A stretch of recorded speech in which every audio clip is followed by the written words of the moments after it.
Hey, welcome folks. And now we're going to have our special event here between the two games. And of course it is the 60th anniversary celebration of the 1964 state basketball championship team from Salmon High School.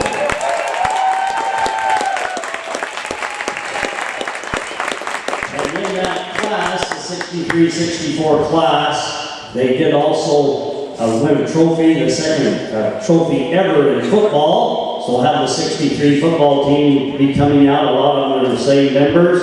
And that spring, they also beat Bonneville, Madison, and everybody in Idaho Falls to win another track trophy. So we'll have the track team.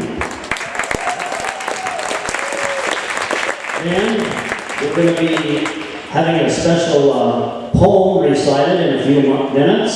And then we have some other old-timers here. Coach Dean Stokes was the coach from the 1960-61 team through the 1970-6 team. And we're inviting everybody who ever played a sport for Coach Dean to come out for a giant group picture. And of course, the heart and soul of the Salmon Savages was the pep club and cheerleaders, and so we're going to be bringing out the pep club and cheerleaders to join us in that picture.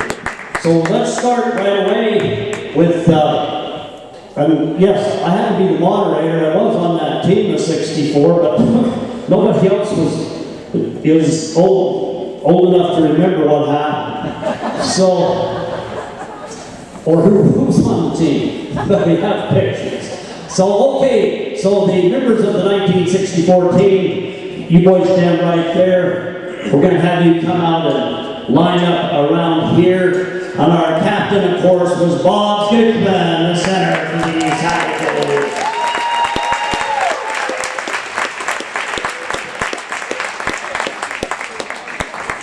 Joining Bob was Jack Sorensen.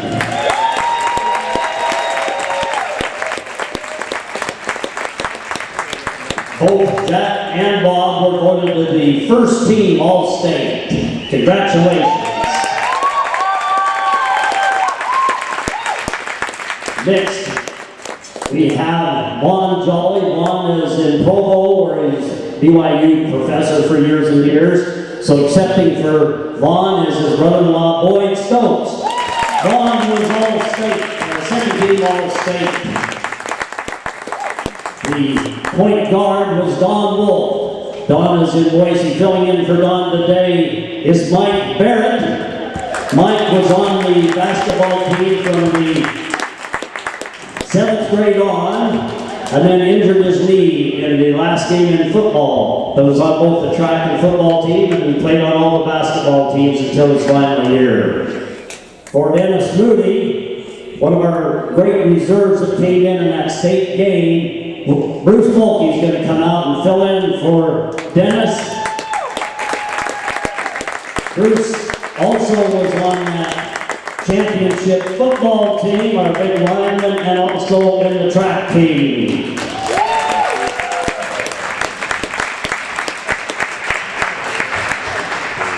Rick Nyman. Rick passed away.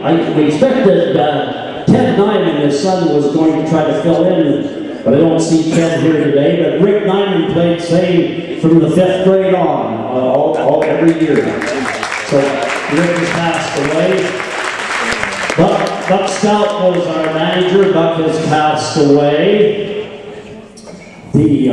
Our other manager who had played basketball up until that senior year and then filled in was Chuck Jones. Where did Chuck go? There he is.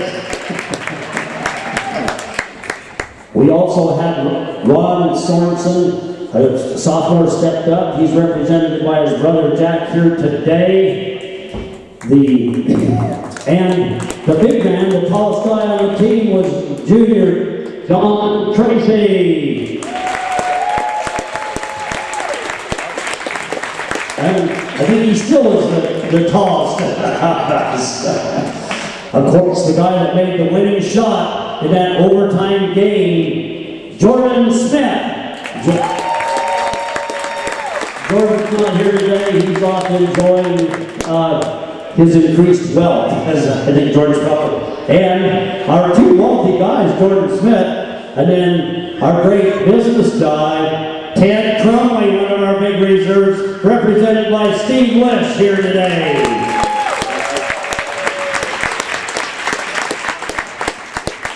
Also was Lonnie Schultz. Lonnie Schultz was a junior and stepped up and was a starter that next year. So I believe we have all of our team, and Fred Smith was on that team, but not in that team. Now these boys here, one of you have the state championship trophy. I need to bring that right over here. Why don't we give it to our captain? Why don't we get our captains there, the two right there together? Hold that trophy out there and we'll get a picture.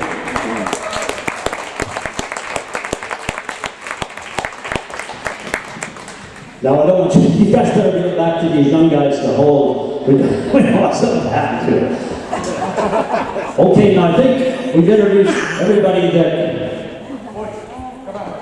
Come on out here, guys.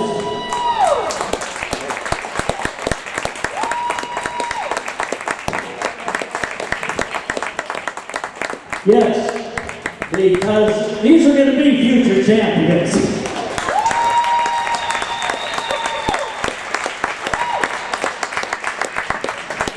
Let me just say this, folks, and then all of you for sure get the program that we have, not the game program, but the anniversary program, because it has the 8-year history of what it took to win the state championship. And we started in the 5th grade, and then in the 7th grade, we finally got to have a game, and we had 4 games with Chalice. And we won all of those, and next year we got to have a few more games.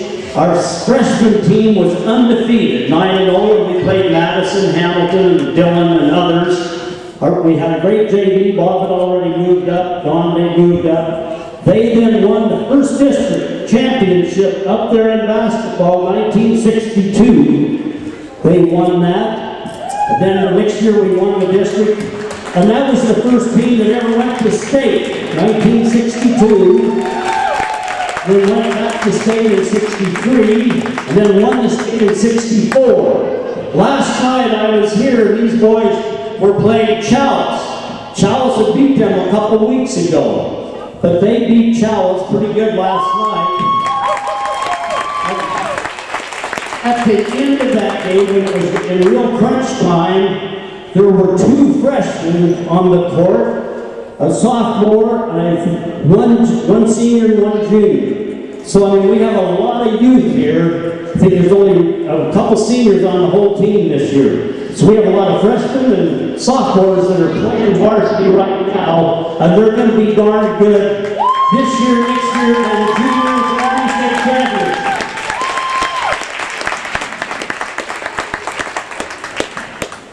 Now, at this time, we would like all of those others who played for Coach Dean Stokes to come out for that picture. And thank you, boys, and good luck tonight. I know that this man here was on the very first team for the Coach Dean Stokes, 1961. Roger Tracy. Lloyd Ankrum, 1962, when they won the district. If you go out in the foyer there, you'll see some great photos, and you see that picture where they're holding Coach Dean on their Stokes. They just beat Idaho Falls. You'll see Lloyd's picture in there, Bob's picture in there, and Neff Lynch.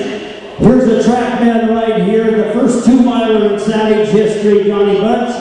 And here is Mark Heel. Mark Heel was on probably the greatest basketball team ever, 1970. And if you go out in the hallway, they're state runner-ups, and so they didn't even want to bring that trophy out here, because that 1970 team was ahead in every quarter of every game until the state championship and lost in a squeaker at the end. The only time that they're behind in the entire season, that they won the most games ever, was Mark Hilden and that team right there. The 1968 team here, we have Ken Beller, they won district, with Bill Allen. Phil, coming in for Bill, is my nephew Ryan Allen. Jim Bob, Warren Artman, Gary Aldis, they were all on championship teams. Chris Field, and Jim Bob still quotes today how they lost by 3 points in the state championship. And he said the same thing. Out there's 3 runner-ups. Coach Dean won it once and had 3 runner-ups. And those trophies are out there, but I know Dean's coach would say, I don't want those runner-up trophies in here. I just want championships, and that's what he stood for. Now we need you ladies and the pet club to come down, and then we'll have the poem. Where's our pet club? I think they're over there. Oh, where is Rita? Where is Rita? Well, Rita, you're supposed to come out with the team. Good job, boy. Here is the representative for Coach Dean Stokes. Rita, come right over here.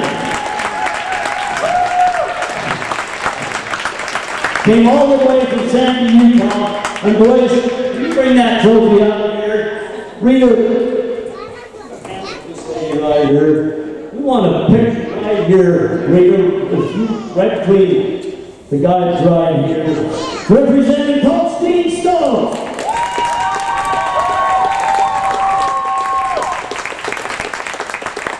Thank you, boys, for reminding me that. And there is Rick Hutsey. Where have you been? Okay. Now that man there, I'm swearing this under oath, as a judicial officer. That man there was the 1964 District 6 pole vault champion! Major Jones. Yes, sir, me. And 14 feet, but he can do it. Still be. Now, is there anybody else? Oh, hey, Kay. Were you or Eric going to come out for Ed Smith on that 61-62 team? Representing Kay and Ed's son, Eric.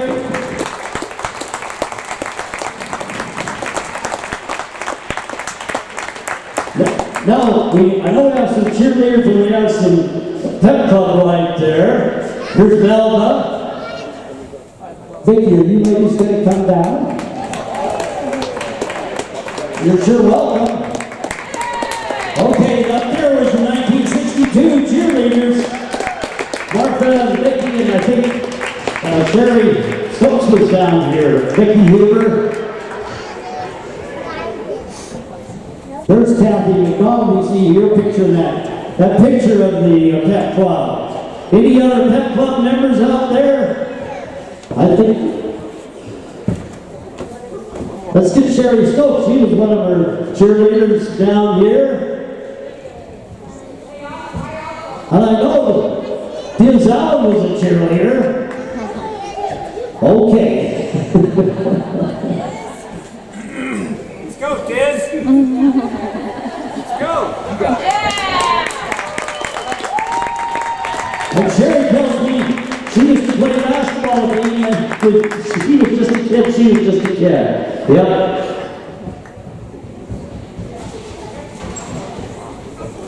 Here comes Denzel.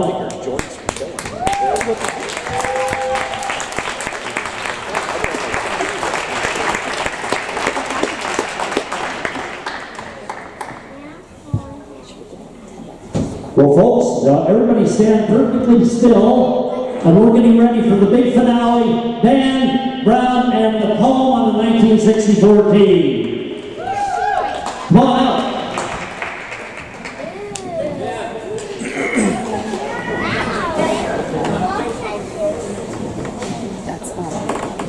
And Dan wrote this poem some years later. Pay close attention, it's great.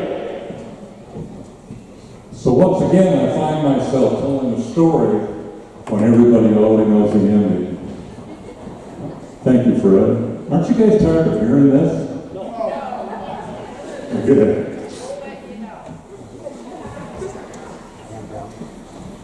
In Little Salmon, Idaho, up near the Great Divide, in the beauty of the Bitterroots, down on the western side, was Little Salmon High School, the only one around, with about 300 students from the ranches in the town.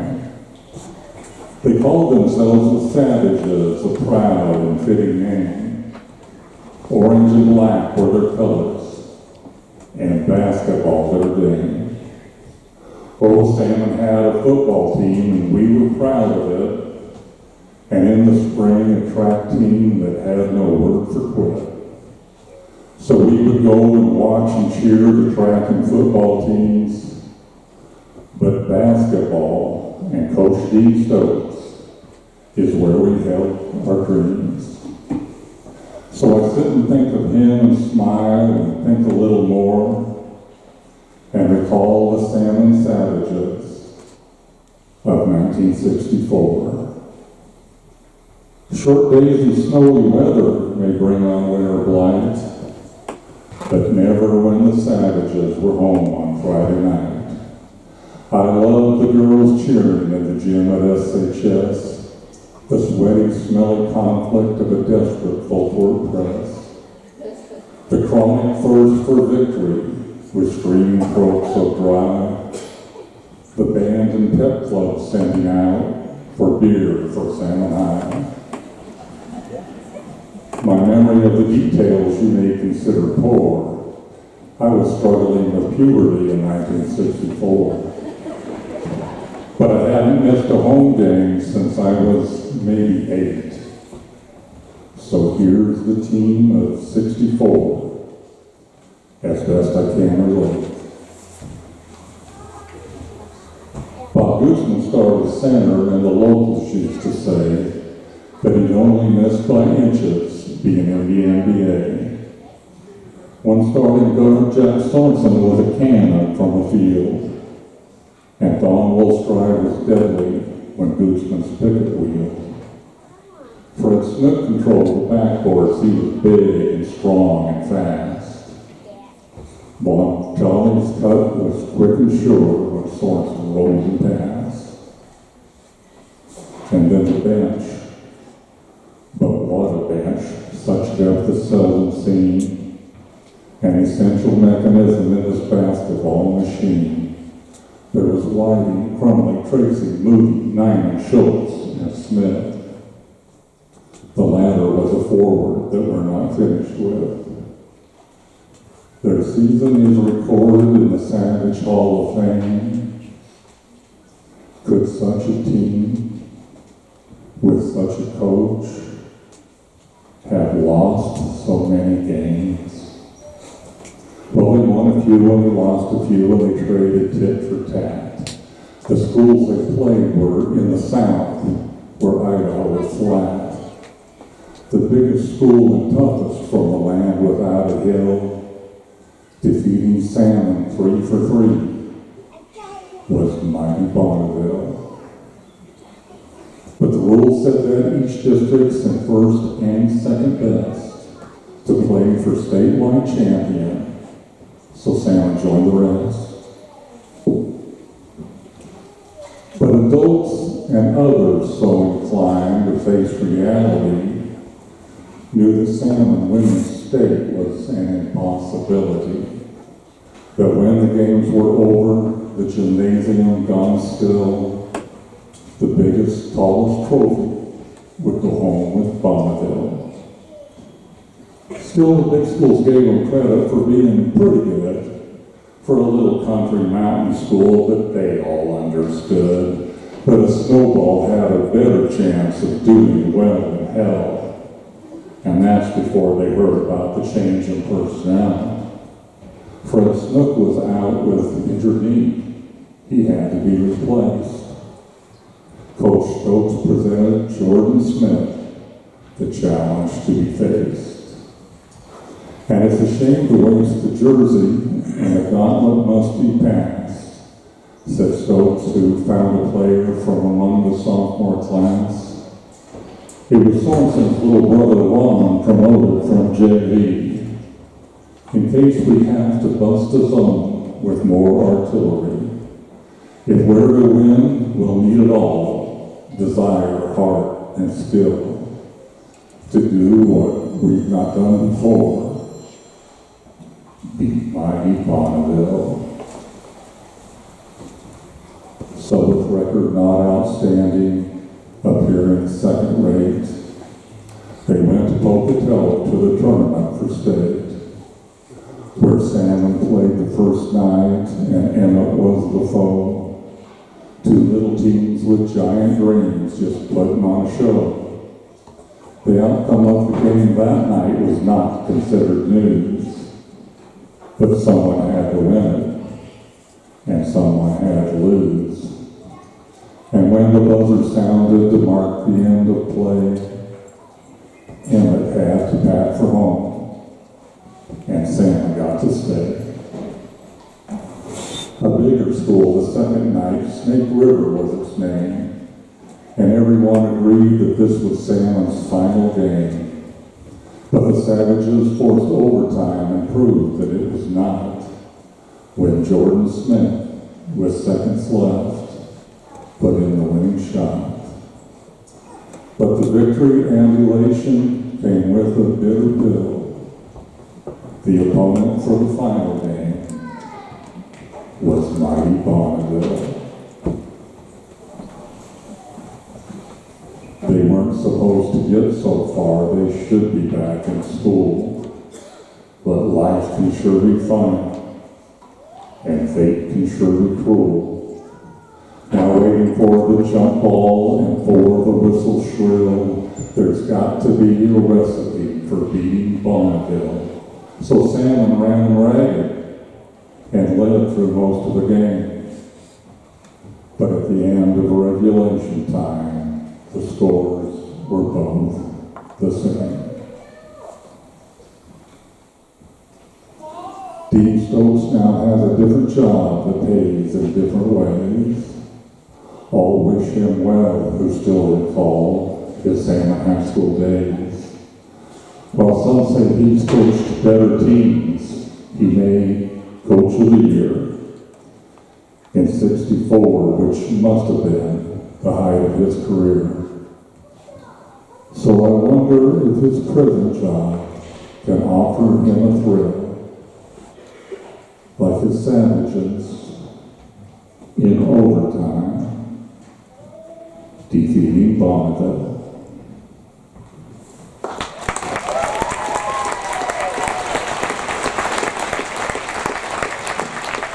Thank you. Hey, thanks these boys. Take those back out there and thanks a lot. Thanks everybody. We need to get on with the game. Thanks everybody.